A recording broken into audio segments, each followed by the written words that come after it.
Este niño, que estudiaba en los jesuitas de La Habana, se iba a convertir en el último icono vivo del siglo XX. Fidel Castro entraba en la historia el 1 de enero de 1959, cuando, fusil en mano, llegaba a La Habana junto al Che. Desde ese día, Fidel Castro ha visto pasar 10 inquilinos de la Casa Blanca estadounidense, su enemigo más feroz desde la crisis de los misiles. Castro también ha visto caer el muro de Berlín y extinguirse el mundo soviético en el que se apoyó. 49 años después, hoy Fidel, derrotado por una enfermedad intestinal, ha dejado el poder en Cuba. Un poder que ha ejercido de manera dictatorial, pero que tiene en el mundo igual número de defensores que de detractores.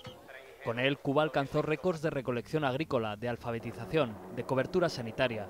Con él también, los disidentes fueron perseguidos, obligados a exiliarse, silenciados y fusilados.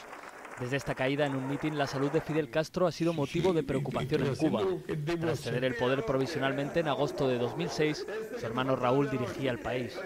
A pesar de que los visitantes y admiradores del convaleciente Fidel aseguraban que se recuperaba, hoy, tras su renuncia oficial, se abre una nueva etapa en Cuba y en todo el mundo. ¡Viva Fidel!